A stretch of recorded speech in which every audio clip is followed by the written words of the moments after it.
So good morning, everybody, and my name is Ahmed Ali, and I will be talking today about our ambitious 6 weeks plan for multilingual and code switching speech recognition. I'm representing a group of great people. We have colleagues from Edinburgh, from India, from Qatar, from Hong Kong, from the US. So on the bright side, during these 6 weeks, we always have somebody working during the day. So we'll cover the whole earth in terms of this. So we had our first meeting in March in Doha, and our second meeting in Edinburgh last month. Right. So maybe we can just quickly define what's code switching. So code switching happens when a speaker makes more than one language in a single utterance, and it happens quite frequent in places where bilingual or multilingual communities. And ideally here we talk about just borrowing a word or inserting a word. So, I mean, if I'm speaking Arabic, I will say the word America or Washington. This word is almost an Arabic word. If I insert this word by itself, we're addressing the code switching. And there have been always a tricky challenge when you ask what's the code switching versus multilingual versus language diarization. And our best answer for this is we'll be driven by the data. And during the last 3 months, we have been quite effectively working on collecting lots of data to diverse the definition of code switching.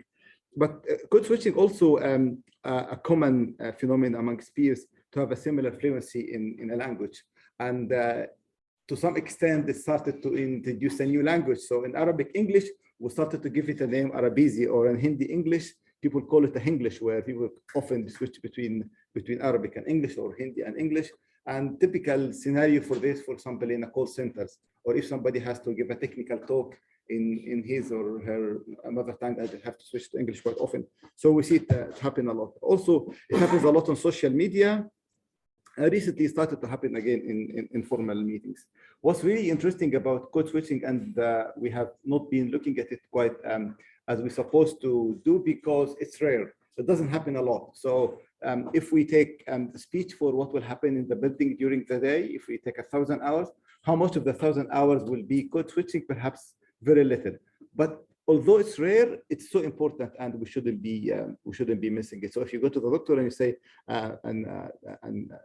the name of the disease, or express a problem with your phone, or you speak to the call center or something, this is important something, and we have the phenomena. Also, it triggers why this is happening, and we'd like to understand why code switching. So this is an example from what kind of code switching we try to address in this challenge, where I say today my talk about multilingual and code switching. So here I managed to put today, typically I would do this. I would put today in Arabic and morning in Arabic and multilingual, multi-English in Arabic.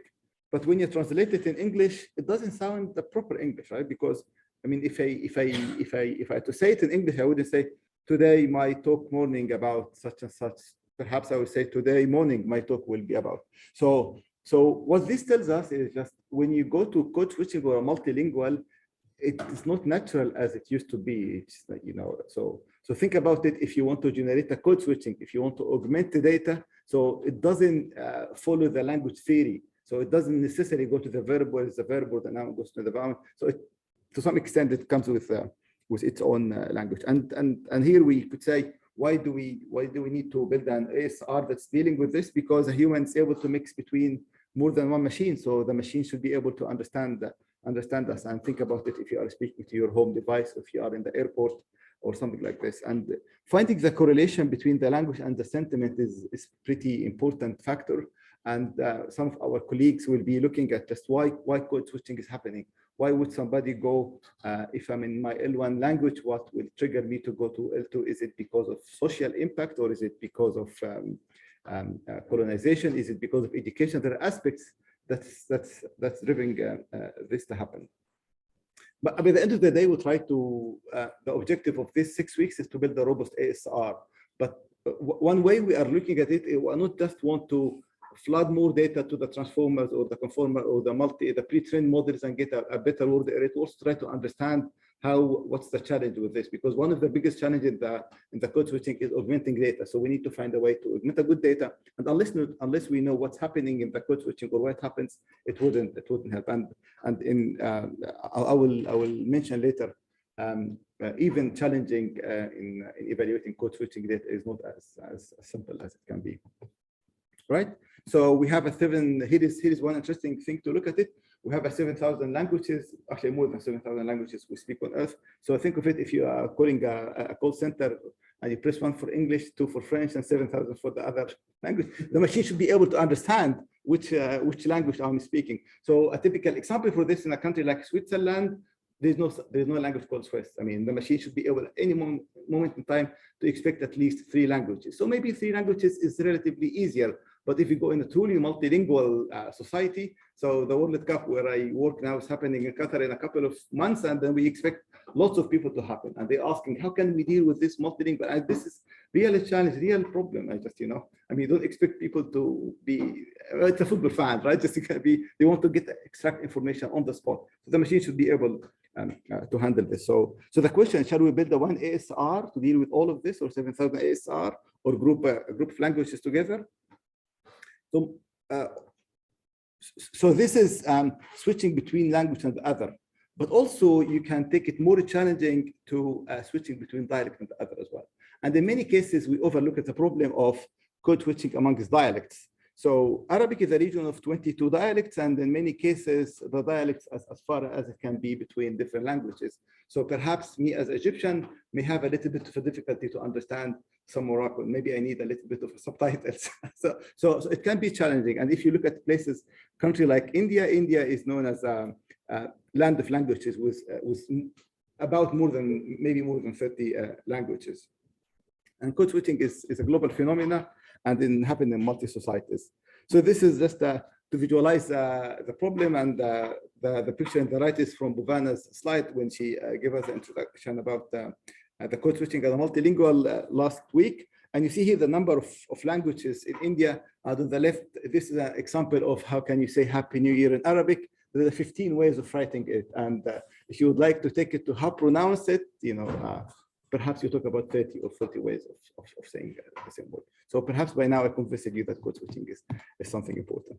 There is an audio clip I wanted to play just to show you what we were expecting. So this is, we have a very good ASR system built for Arabic, and we deployed it in our collaboration with the BBC, and they were doing media monitoring. And actually what happened is just we see the word error rate in some cases going beyond 70% or beyond 80%.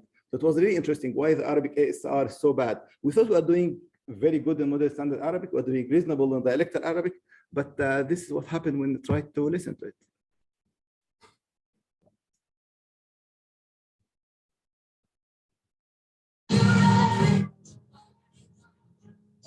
You are بالضبط specializing في تحديث الأسبوع من Dubai International Film Festival.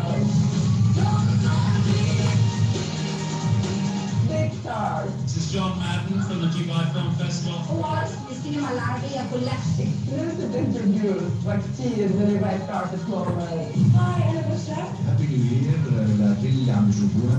Right. So you see there are 3 English dialects, 5 Arab dialects in this audio clip. And I personally never paid attention because we see this in the media all the time. And as a native speaker, we understand what we can understand and we ignore what we don't get to understand. But if you want to build a machine that's able to deal with this, that's a phenomenon that we should be able to handle. And this is an example for a meeting where you have someone speaking American English, Bengali English, Egyptian Arabic, Algerian Arabic, Sudanese Arabic, Palestinian Arabic. I'm just highlighting here places where the machine is making mistakes or the human is doing code switching. So in a typical meeting, the machine should be able to understand this and we have cases. So here is how we look at the problem and how we would like to define it in over the six weeks. We would like to build a great ASR system that's able to deal with the code switching. But to build a great ASR system, these neural networks are good once we have lots of data. And we have a lot of monolingual data, but we have a very little of bilingual code switching data. So there is a need to generate data for a code switching. So we need to build a robust ASR system, and we need to generate the data for this ASR system. But perhaps we need to evaluate this. And I'll tell you in a couple of slides why evaluating is challenging, because it will be driven by the script. So think of the world as in America or Washington, right? Just how would you visualize it in the script? and how would you deal with the error when it happened? Because code switching can do all sorts of things, can do the compound to the verb, can remove the pronoun. Again, think of it as a new language that's inserted by the human. And of course, would like as well to understand the code switching, and this is the work that Smita and Electra mainly will be focusing on. And the last part is, I would say, is the most exciting, because we are not really in the last activity, not just necessary to improve the word rate, but to understand why code switching is happening and what triggers code switching, and ideally feed this back. So last week, I was talking to Matthew and Amir about one of the results, and they improved the word error rate. And when we look at the output, we realize that the Lebanese dialect, particularly, the ASR choose to choose the script of English rather than the Arabic. And we had a discussion about it. We thought, maybe because the Lebanese dialect, for some reason, the network learned it quite well and it prefers to have the Arabic script versus the English script. And by looking at it closely, we could have another hypothesis, actually, because the meeting that happened in the UN was in Lebanon, and the folks who are Lebanese are very well speaking English. I mean, you could tell that this is an L1 language, so the machine now is differentiating between the L1 and L2. And this is the four questions that we're trying to address, and we split the group into 4 teams, where we will look at building a robust ASR, generating data for the ASR, evaluating the ASR, and understanding why code switching is happening. And there is some interesting work has been happening in the NLP community for some time, mainly focusing on Spanish English, Hindi English, and there are a little bit of work as well in Arabic English, dialectal Arabic and modern standard Arabic. And there have been some activities happening in speech, but nothing concrete. So our colleagues in the Indic Challenge have been dealing with this challenge for quite a few years, quite successful. And they release the challenge every year, and people participating in this. So in our challenge, in our 6 weeks, we'd like to have a holistic view where we focus on more than a language pair. So for Indian languages, we're looking at for 3 corpus. So Naina is helping us to get some speech corpus from Microsoft as well. For Chinese English, we are looking at data tank corpus and CME corpus. And here is what's interesting about it is that one of the corpus will be between the Chinese and English, but the English is influenced by Singaporean English. So there is a dialect here. And the data tank English is collected in Chinese English corpus, different domains. So we will see the impact of different domain in on building the system. And for the Arabic, we'll look at the 2 corpus, the ISCOA corpus, which is 2 days meeting the United Nations, and the Artisan corpus. This is an interesting work done by NG, which is an interview for students in the German University in Cairo, and they are fluent in speaking Arabic English corpus. And the last exciting part is for the South Africa. And this is the work our colleagues in Edinburgh have been looking at. And this is the Sub-Sahara Africa, Zulu, Xhosa, Sesotho, Sitawani. I apologize if I couldn't pronounce them correctly. But what's interesting here is the Chinese code switching and South African code switching. We have a very high error rate. We have about 70 to 80% error rate. There's a lot of room to improvement. And what was actually exciting, and I'm trying to digest it myself, in some cases, like the South African people could mix more than 5 languages in the same sentence. So how can a machine deal with this? This will be a challenge and extreme by itself. So what we are trying to achieve in this workshop is we'll develop some method, we'll apply some techniques on a couple of language pairs. So we'll choose, for example, the Indic challenge, the Chinese, and apply on a surprise language pair and see if what we learn to improve the Indic English code switching, will it be useful if we apply it in Arabic or unseen? So this is one way that we'd like to make sure whatever we develop here is could be generalized to develop this. So someone can apply it in Spanish, English, or German, Italian, whatever other scenarios. Right. So this is, again, I'll give a quick research question that we'd like to address here. So we're looking at, for example, the hybrid system where I'll go quickly over some of these slides where we see there is 3 components: the acoustic model, the language model, and the pronunciation dictionary. I would like to see how can we improve this across the 3 of them. So I would like to go here, for example, and look at the pronunciation dictionary and look at which phoneme set to use. So pronunciation dictionary has been very well defined since it's coming from one language. So either you build a grapheme unit or phoneme unit, use G2P, but you apply this for a German or English or Italian. But now we'd like to go across a couple of languages. What options would you do? So for example, if you use the word code, you could use the phonemes for code. And if you use the word Ahmed, you could use the phoneme for Ahmed, maybe this Arabic and this English. But then you will have words that are going across the two languages. So which phoneme script would you do? And this is good for a couple of languages. How would you deal with this when you go to a couple of 100 languages or 50 languages? And also this influence, what script would you produce at the end? And the script, of course, will impact the recognition. So phoneme set is important, but not obvious. And this is some of the questions that we are trying to address in our hybrid setup. It's just maybe we should have one language influence the other. So maybe we started by Arabic. It's morphologically complex. It's phonetically rich. Then we map everything to Arabic. But also you can look at the cross-lingual phonetic aspect that we learn from each other. Alternatively, you can have one IPA, the IPA alphabet, the phonetic alphabet, and map everything to it. But not in every case you should do this, because maybe you have a couple of languages that you'd like to address and they are closely related to each other to expand it. Again, this is, we have to appreciate that here we are not talking about thousands of hours. So the ISQA or the Arzan, we talk about 10 hours code switching or 15 hours code switching. It's not 1,000 hours as we normally find in the monolingual. And of course, here is we have to consider the factor of the L1 and L2 impact. So one easy way of doing this, let us detect the language upfront. Let's have language identification and choose which ASR. Of course, that's great and easy, but once you make a mistake at the beginning, you cannot fix it later. Or you can have a multiple ASR and agree things at the end. So there are different techniques. Basically, in our workshop, we'll be mainly focusing on the last two, where we train a monolingual system and we try to apply some transfer learning on a code switching data, because this is what we have seen. And also, we'd like to extend on the work that Andrea have been doing in the last couple of years for the semi-supervised, where there are a lot of code switching data exists on the internet, or multilingual data, where you could harvest them and build the seed models and improve on it and get a better ASR. So this is for the acoustic pronunciation dictionary, but how do we deal with the language model?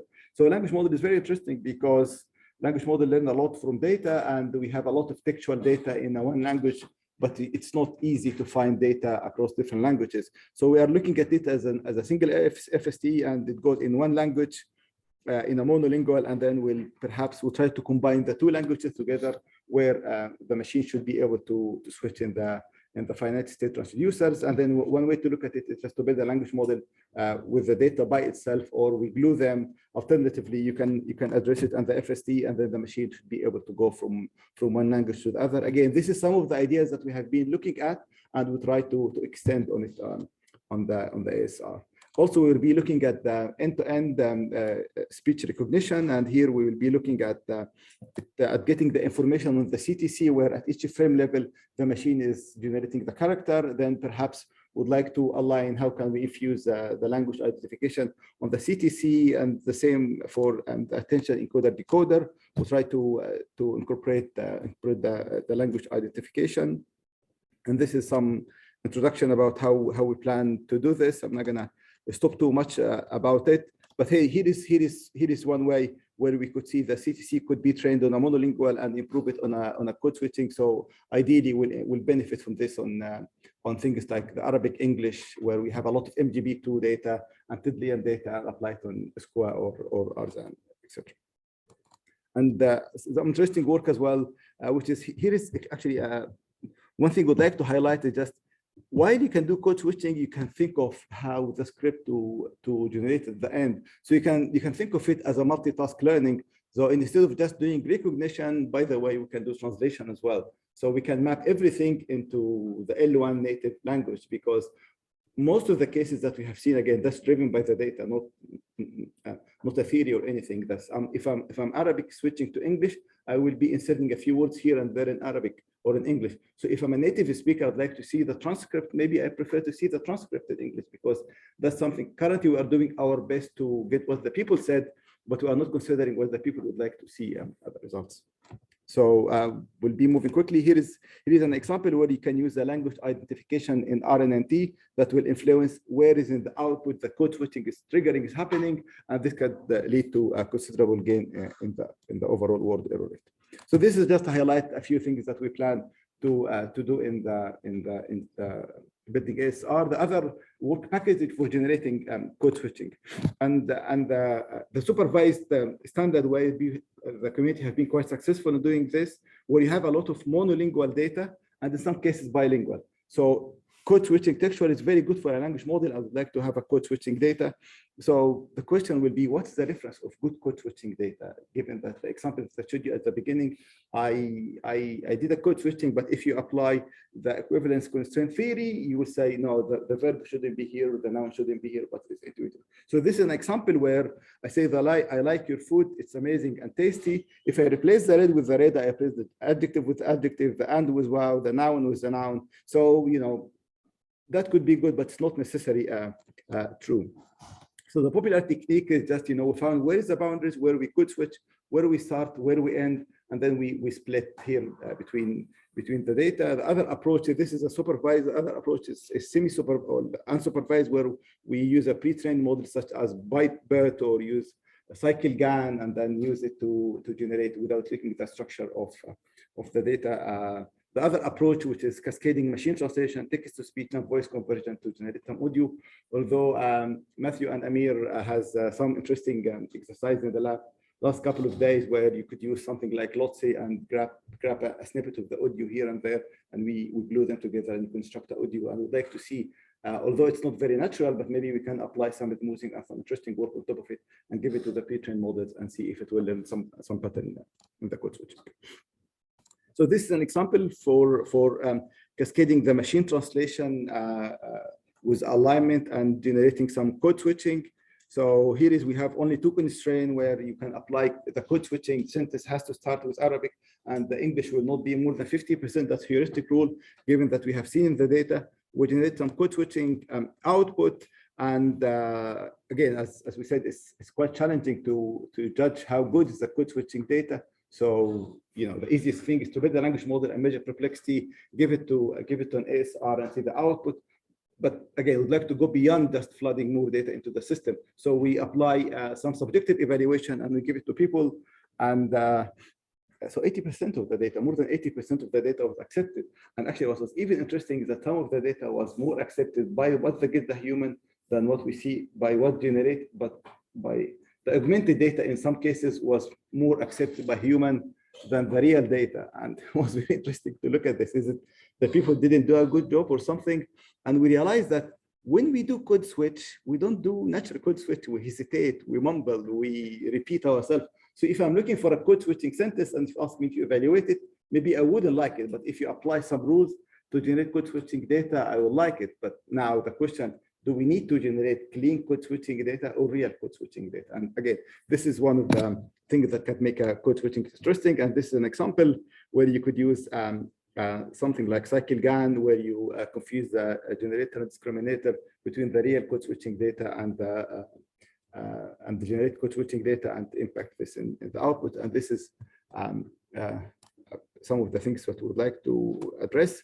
I have to say at this point, work package to the data generation has been the black hole. So every time someone joined the group, we say we have a work package 1, work package 2, everybody jump into the generation because we think it's very interesting and appealing to everybody to be able to understand this phenomenon. Now, I'll be quickly on this one, but just to tell you how important is evaluation. So the word drones is an English word, right? But when we give it to the annotators to write the transcription, 3 out of 4 annotators decided to write drones in English, in Arabic, right? And then we give people the word Amazon or Washington, they decided to write it in Arabic. But when another startup company name came up, they choose English. So we don't really understand why people would choose Arabic and people would choose English. So that's something we need to evaluate. And there have been interesting work by colleagues in Google for using something like transliteration. But thanks to the word pieces and the PBE, we started to see the machine is actually giving us something funny, like artificial. The machine decided to have half of the word in Arabic and half the word English. So we actually have a challenge here. how can we judge what we are generating is good or bad? So this is an example where you look at the word error rate and the character word error rate across two different systems, and you could see the difference between them could re-rank it completely. One machine could be better and one could be worse. So you could mislead what decision have you made based on word error. So we think word error rate is fragile in this setup. I mean, we are not really saying that the word error is not stable, but just given that we are producing something, we need to be able how to judge this. So we could think of it in two stages. The first one is being able to evaluate the quality of the output, and second one is during the training to make sure that what we are training is the right thing or no. And we are actually quite active working on this, and NG have been doing a good work using an ASR system output and try to give it to the human to make it minimum edits to make it acceptable. And we are running this across different people to see what is the user perception of the multilingual and code switching output. And then at the moment, we will look at simple things like using SQLite and build GLM lookup table to see, what this could be mapped to that. And then we, hopefully, we'll take it to the next level. Maybe we look at some semantics between the output from the two, or learn a little bit from the work that has been done in the machine translation, such as BlueScore and stuff like this. So this is an example from the data where maybe if I play this.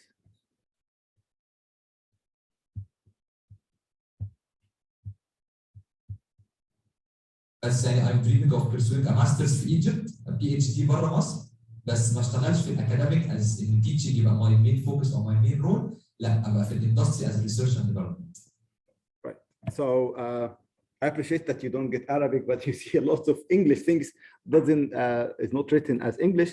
So although the reference put PhD as PhD, but the machine decided to write PhD in Arabic, and then Rola Masr ما اشتغلتش في الأكاديمية, etc. So what we are doing at this stage, we are asking people to do as minimum edits possible to the ASR output, then will give us more intuition on how can we judge the machine out of this. So lessons we have learned from code switching so far is in some cases, most of the time the end-to-end is giving us better performance, but that's because that's the state of the art. But we need to understand why the machine is sometimes choose to have the output in Arabic and sometimes has the output in English. Is it driven by the language model, combining more than one system together, the classification accuracy? There are a lot of things impacting the code switching. This is an example in the corpus that has been collected by NG, where we see the English word distribution to the Arabic, and this is here where you see the prefix, and then you put the L, and then R and D. It's very all sorts of things. So here is one of two things. Either you tell people how would you write code switching, and we teach the machine how to build an ASR system, but this wouldn't help because normally you don't have an authority to supervise the data. We collect whatever we have in Twitter or blogs or whatever we can call. The last part is understanding code switching, and this is the work Electra and the Bashmeet have been looking at, trying to see why code switching is happening. And one of the examples that we mentioned last week is just when we were discussing that perhaps this dialect the machine is preferring to do it in English, although that could be an L1, L2 problems. And so in one of the questions where it has been asked how people perceive code, they would go to code switching, and the 5 questions: would it help you to know people? Will it make people think higher of you? Will make you look cooler? Help you to express yourself? Help you to express yourself easier? Or open up career opportunities? This is in the Arzan corpus, and the majority of the people find this helps you to express yourself easier. And then, would like to ask the 3 whys: why code switching is happening, the 3 Ws, where code switching is happening, and what triggered the code switching. And some of the background information, we found that individuals from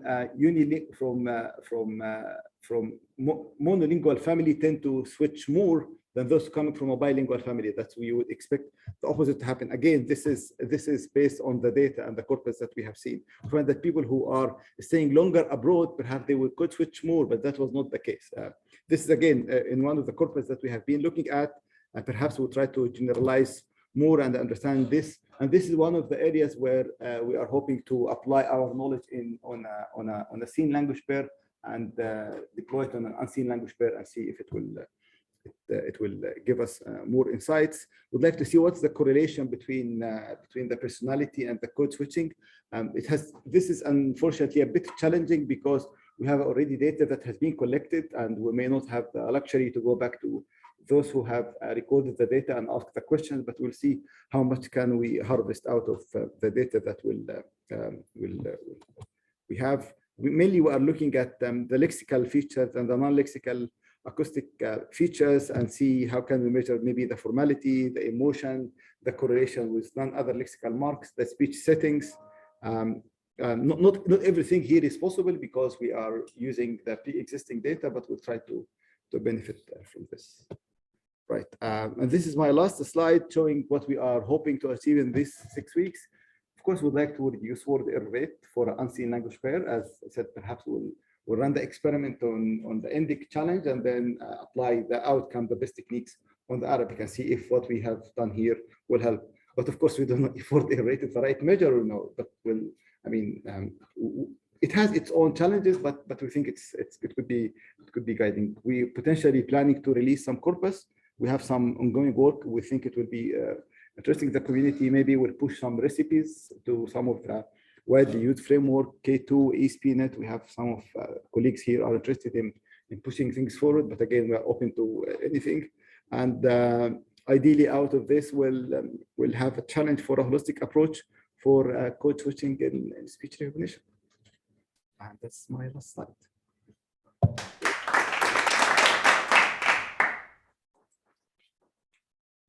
Right, sure. How much time do you have for questions? You have plenty of time. We're a little bit ahead, so we can do it.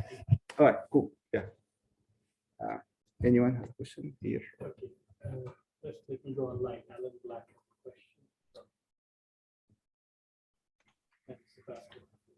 Hey, thanks for an interesting talk. Again, a really interesting project. Cool. Quite looking forward Alan to see the results of it. Sure. I don't know how to unmute from here. Okay, sure. So now can you hear me? Yeah, Alan, please go ahead and ask the question. Yeah, sorry. Or can I read it somewhere? Excellent project. Really looking forward to see the results. I have one specific question, which yeah, sorry, my speakers may or may not be relevant to repeat the you. question. Sorry, I see you talking, Alan, but can you hear me? Clearly not. I don't know what is the sound. Alan, I can hear you online. Okay, so I'm being heard online. So Ahmed, can you hear us?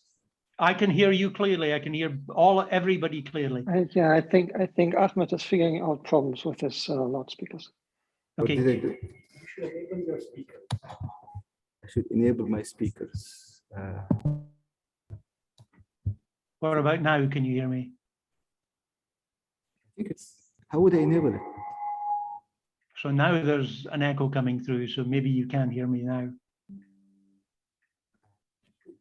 Tell Alan that you can hear it there. Okay, Alan, I can hear you through Sanjeev's computer. Okay, so let me ask the question about pronunciation of cross-lingual words. So when you're in a code switch situation, this is certainly true in Indian language code switching, and almost certainly true in Arabic. You don't want to be too American with your English words, and you don't want to be too Hindi if you've got Hindi words within your English. So in other words, you end up with a different, maybe standardized pronunciation. So you've got phoneme mismatch, VW distinctions, vowel missings, or you might have a schwa insertion with things like film to film, or the word speaker to a speaker happens in northern India, and which I think happens in Arabic as well, where you're basically got different predictable pronunciations for borrowed words when you're code switching. Is that something you're going to address, worry about, or you're not going to be there yet? So thanks, Alan, for the question. I'll tell you an interesting thing we have found. In Arabic particularly, in a monolingual speech, I'll say El Dr. Ahmed, right? But if I'm bilingual or I'm doing code switching, I will say Dr. Ahmed, right? So I'll say America or America. So all these kind of things, this L1, L2 is influencing where the code, where it's borrowing. And we believe this is what has been addressed, the case where we see the Lebanese scenario where the people were being, the machine was preferring. Unfortunately, we may not be lucky enough to address it because I see most of the WP1 work is going toward the end-to-end, so we may not have the luxury to work too much with the lexicon, but some of the work on the K2 may be able to address, so Andre saying no, so I don't know, it depends how much we'll have to be able to do with the lexicon.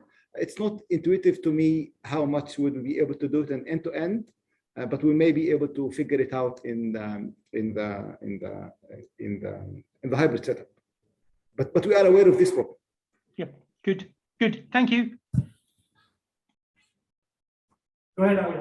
You have a response to it?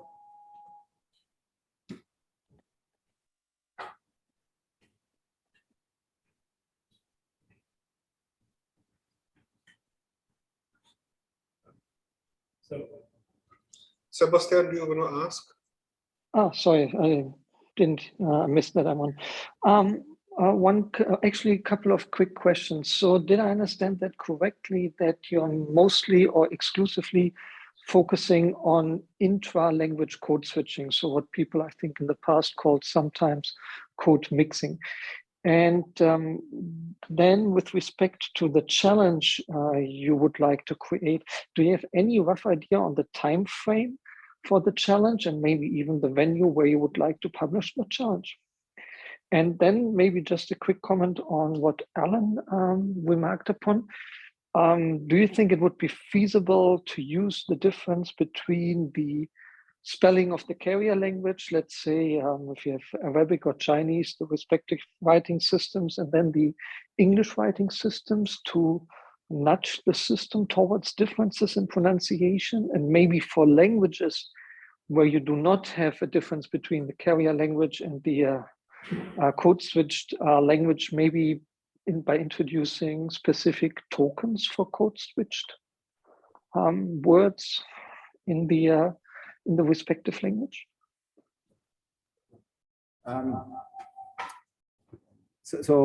Regarding the definition of the intra-essential or the intra-essential code switching, we will not define the problem by ourselves because we found it's very difficult to address which one of them. We will be motivated by the data, and here we are working hard to get us enough diverse data. So the Arzan data is for speech where people have been asked to answer the questions, and then we see a lot of code switching.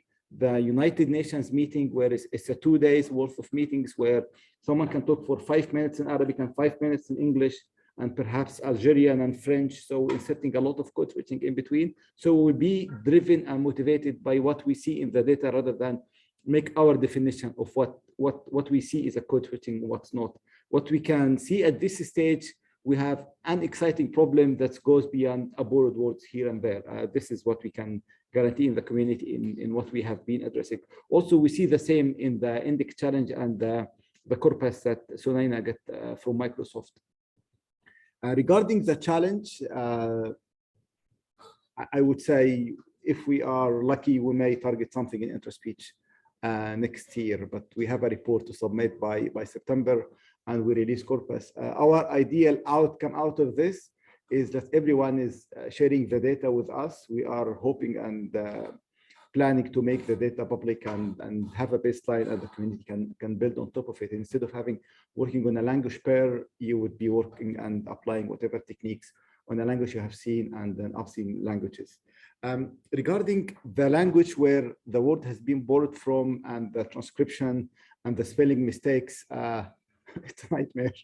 I can tell you this because I was just talking to Indy yesterday on the data that we are asking the annotators to make the minimum edits.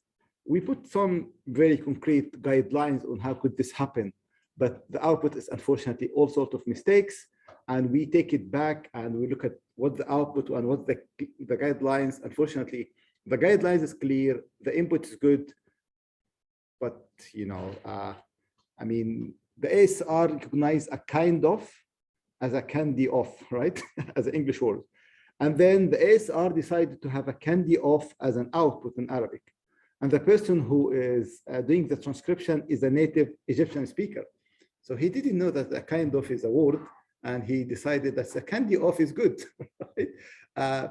So, you know, we're trying to figure this out. I have to say at this stage, we are aware of this challenge, and we don't have a magic solution. We'll try to figure this out. Or at least I would say in these 6 weeks, we will address the question in a formal way. Let us be realistic. We're not going to solve this in 6 weeks. Thanks a lot. Do you have more questions? Maybe I can look here.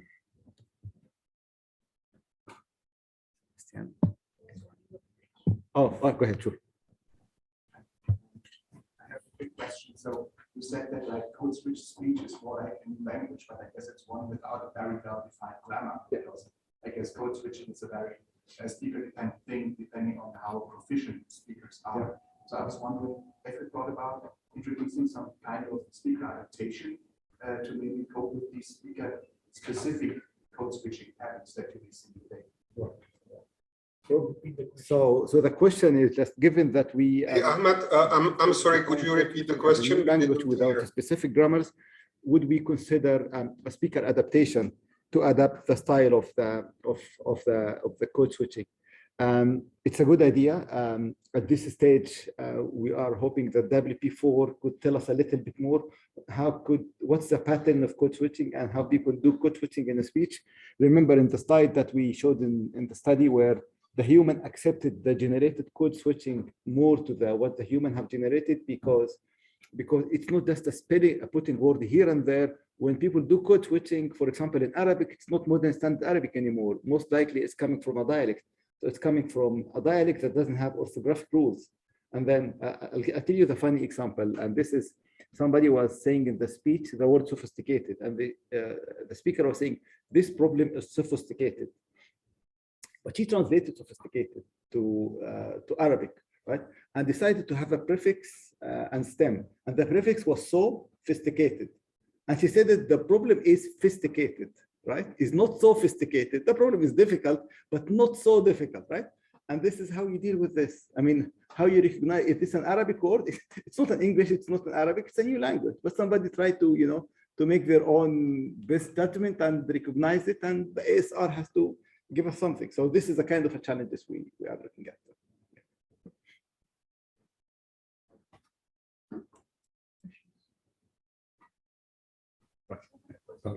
So, which dataset are you going to use for the emotion? Well, the one that has like emotion labels and things like that, right, that you were mentioning. So our best guess at the moment is Arzan, the data set that NG has created. Ahmed, please, can you try to, and this is a 12 hours of an interviews in the German University in Cairo, where she asked people to speak and express themselves.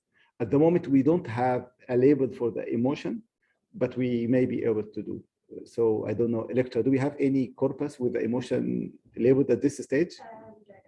No, we don't have. I mean, we think there is the emotion and the sentiment is influencing a little bit of the code switching. We'll see if this is the case or not. Ahmed, please, can you repeat the question? Let's say the language DB, so this data is written in Arabic/English and translated as well. But we realize that even what we consider a language ID is not good enough because the people choose their own script. Nothing labeled at this stage. Maybe we will try to annotate it.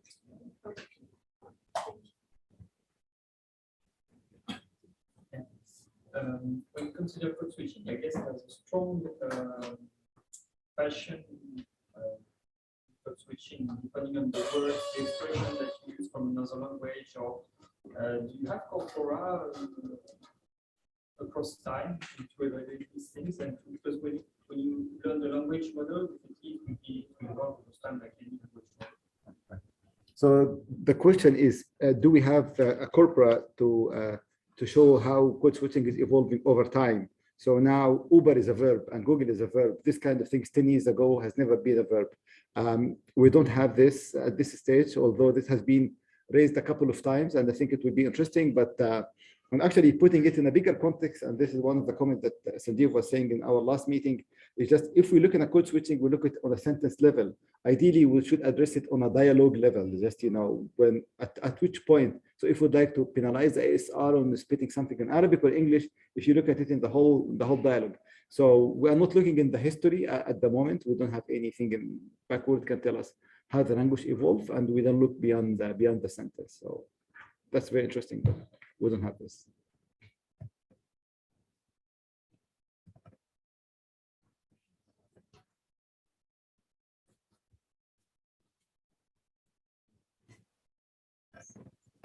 Okay. So, for example, in Spanish, I think you have mentioned this before, but for example, in Spanish, we usually say Microsoft instead of Microsoft. Yes. Right? So is it like, in the system, are you going to consider these tiny words that appear here and there as code switching or as part of the native language? It's so the question for Paula is just in Spanish, Microsoft would be Microsoft. Microsoft will be Microsoft. Same in Arabic, like doctor will be doctor. Yeah. So I don't think in these 6 weeks we will define if this word is a code switching or not. This is not what we are after. We are after producing a robust a system that will generate some output. So we may not end up labeling at the word level if this word as a code switching or no, but ultimately we will have the machine learning from it. So maybe we will use some estimation to get the frequency based on the word micro. I mean, at the moment, if you look at the most frequent, think of it as building a lexicon for a hybrid system, right?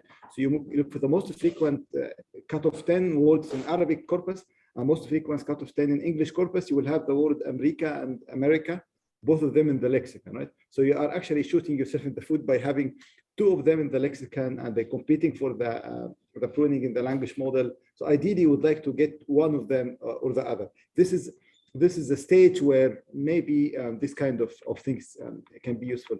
But did the person said Microsoft or Microsoft to label it as a code switching? We are maybe the folks in WP4 would be more interesting in studying that, you know, the CMI where the number of code switching is happening here. But I think on a holistic would like to get something with a better word error rate. But we remember we are not just getting a better word error rate by flooding data, but also understanding, you know, how can we get the data sensibly and get a good system. I have one more question. Sure. Go ahead. Okay, can you hear me? Yeah.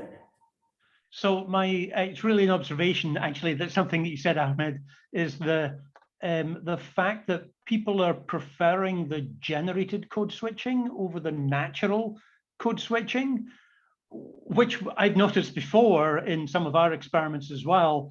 And it's nice that you actually explicitly state that. And it's probably got something to do with when people are generating code switch data, there's a sort of psycholinguistic aspect of choosing the language or correcting what they're saying. So you're more likely to find speech error, hesitations, false starts. So it actually generates more variability in their language than what you get in our nice generated language generation systems. And of course, we're not modeling that because we don't have enough data. And I'm just agreeing with your point about that might be something about maybe we should be pruning the data or normalizing the data to make it easier for models. I'm not sure, but I think it's good that you identify that. So one thing we are considering and we are hoping is, remember the exercise, the paper that we have looked at was supervised data augmentation, where we tried to look at the audio, at the text, where the code switching would start and end, and we do machine translation. Normally we do mistakes when we do mistakes in the alignment. We are looking at generating the text using masking language model. We're using ByBERT or CycleGAN, and we are hoping this will learn from real data and can make a mistake similar to what the human is making. But of course, again, when we put it in a cycle back to us and evaluate it, we're not quite sure yet how to evaluate it. So we have a challenging in combining the good code, augmented code switching data using subjective evaluation and objective evaluation. But if we get something improving perplexity and word error rate, that would be good enough. But also getting the feedback from the human would be interesting.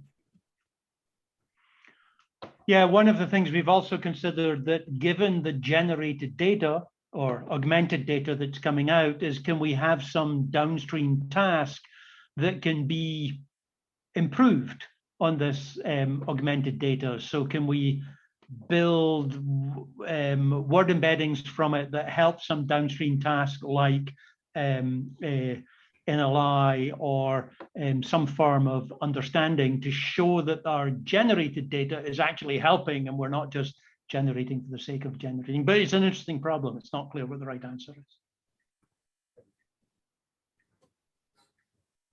All right.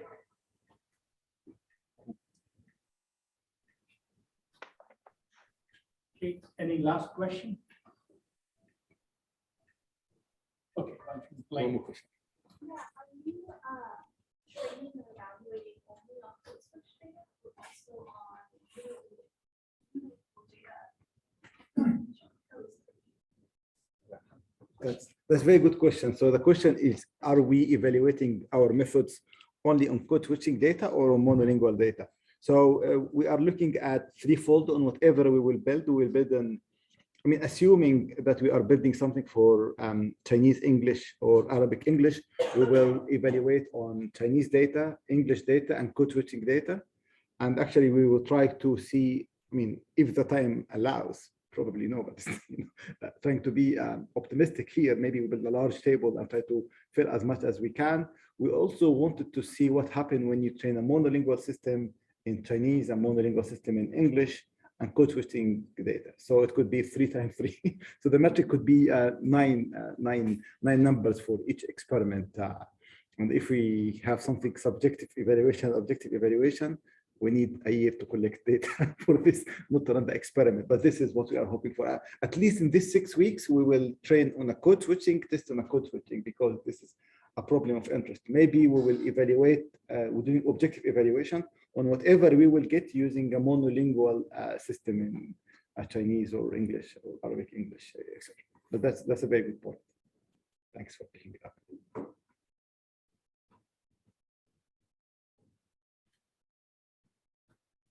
All right, so at this point, we have come to our first break. So let's take a break and we will resume at 11:05 back on schedule. We were a little bit ahead, but this was a good discussion. I'm happy about that. And we'll resume at 11:05 as planned. Thank you. Thank you.